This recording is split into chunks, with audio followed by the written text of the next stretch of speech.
Assalamualaikum warahmatullahi wabarakatuh.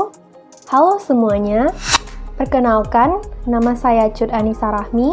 Pada kesempatan kali ini akan menjelaskan secara singkat mengenai salah satu jenis pasar di mana pasar ini dikategorikan dalam pasar persaingan tidak sehat, yaitu monopsoni.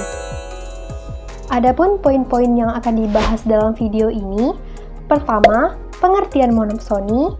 Kedua, ciri-ciri monopsoni. 3, kelebihan dan kekurangan monopsoni.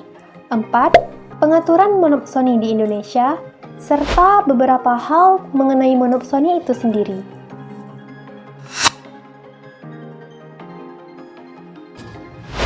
Monopsoni adalah bentuk pasar yang di dalamnya hanya terdapat satu penjual dan satu konsumen yang menjadi pembeli tunggal atas barang dan atau jasa dalam suatu pasar komoditas. Meskipun kasus monopsoni sangat jarang terjadi, akan tetapi dalam satu waktu atau satu daerah tertentu tidak menutup kemungkinan bisa saja terjadi. Monopsoni merupakan kebalikan dari monopoli. Singkatnya, pasar monopsoni adalah pasar yang terdapat banyak penjual dengan hanya ada satu pembeli. Kelompok pengusaha selaku pembeli tunggal ini menguasai pasar komoditas dan dapat memunculkan potensi persaingan tidak sehat.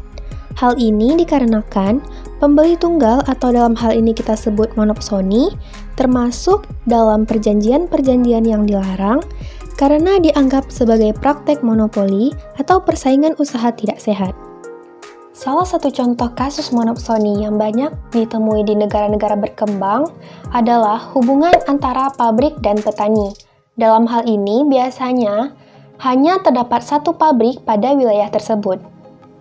Salah satu contoh konkret yang dapat kita temui sekarang ini adalah peternak sapi perah yang berada di daerah terpencil misalnya, menjual produknya kepada satu pembeli secara borongan atau dengan kata lain dapat kita katakan sebuah pabrik dengan harga yang lebih murah. Pasar monopsoni memiliki ciri-ciri sebagai berikut. Pertama, hanya terdapat satu pembeli. Seperti dalam penjelasan sebelumnya, jumlah penjual dan pembeli dalam pasar monopsoni tidaklah seimbang. Biasanya penjual berjumlah banyak, namun hanya terdapat satu atau beberapa pembeli saja. 2.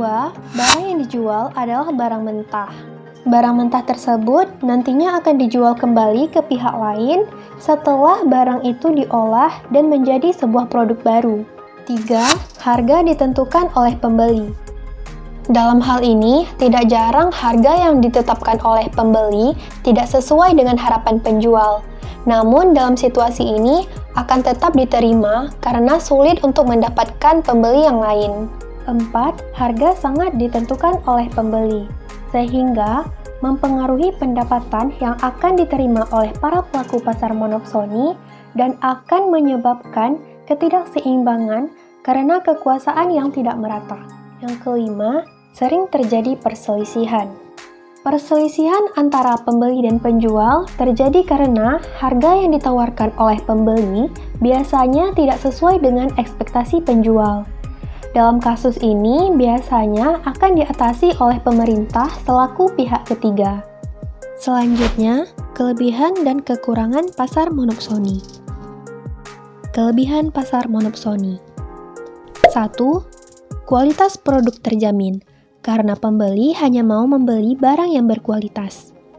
2. Penjual termotivasi untuk selalu melakukan inovasi terhadap usahanya. 3. Penentuan harga lebih mudah karena tidak terpengaruh inflasi. 4. Penjual akan lebih mudah menemukan pembeli tanpa perlu melakukan promosi. 5. Alur penjualan lebih mudah diatur karena proses produksi akan selalu berjalan dan dijual langsung kepada pembeli. Kekurangan pasar monopsoni. 1. Pembeli berlaku semena-mena, khususnya dalam penentuan harga. 2. Keluhan penjual tidak didengar karena pembeli terlalu egois memikirkan keuntungan yang didapatnya. 3. Masalah ekonomi hanya ditanggung penjual, seperti inflasi, deflasi, hingga kelangkaan bahan baku.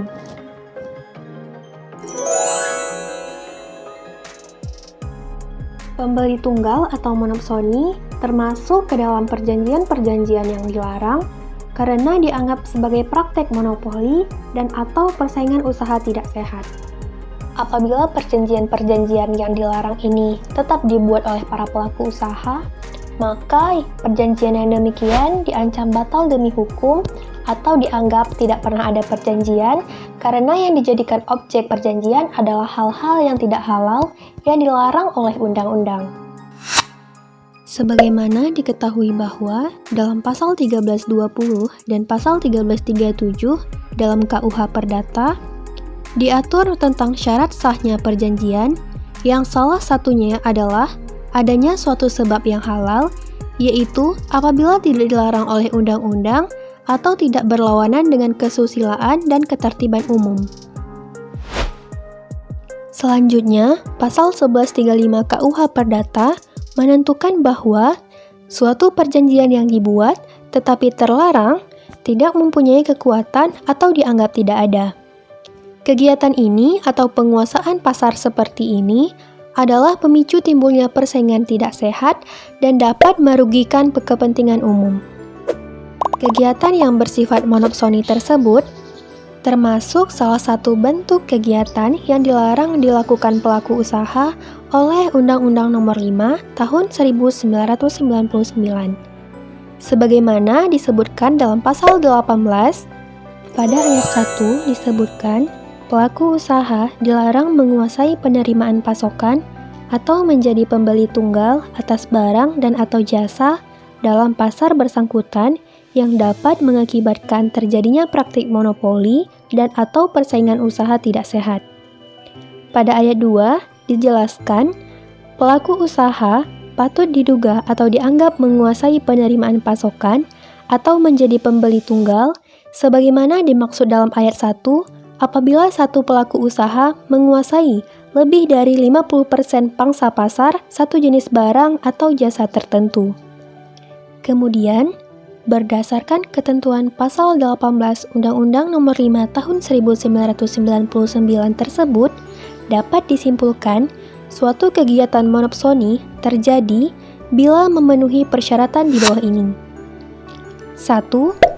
Dilakukan oleh satu pelaku usaha atau sekelompok pelaku usaha atau bertindak sebagai pembeli tunggal.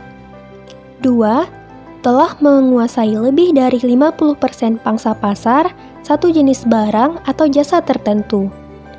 3. Paling penting kegiatan tersebut mengakibatkan terjadinya praktik monopoli dan atau persaingan usaha tidak sehat. Monopsoni dalam Undang-Undang Nomor 5 Tahun 1999 dilarang secara rule of reason, yang artinya monopsoni tersebut harus memenuhi syarat-syarat tertentu yang harus dipenuhi sehingga berakibat terjadinya praktik monopoli dan atau persaingan usaha tidak sehat. Praktik monopsoni yang dilarang oleh hukum persaingan usaha adalah monopsoni yang mengakibatkan terjadinya praktik monopoli dan atau persaingan usaha tidak sehat. Namun, perlu diingat bahwa tidak semua monopsoni dilarang oleh undang-undang. Contoh kasusnya, suatu kondisi apabila suatu daerah atau wilayah hanya terdapat satu pabrik pengolahan rotan milik pabrik mebel yang berbahan baku rotan misalnya, dan di sekitarnya terdapat penduduk yang menanam rotan, sehingga pabrik tersebut menerima pasokan atau menjadi pembeli tunggal hasil perkebunan rakyat. Kondisi seperti ini tidak dilarang karena memang tidak ada persaingan yang terjadi di daerah tersebut, karena yang dilakukan merupakan bentuk alamiah monopoli atau natural monopoly, sehingga tidak mengakibatkan terjadinya persaingan usaha yang tidak sehat. Sekian penjelasan singkat dari saya mengenai pasar monopsoni. Saya Cud Anissa Rahmi, mohon maaf atas kekurangannya. Wassalamualaikum warahmatullahi wabarakatuh.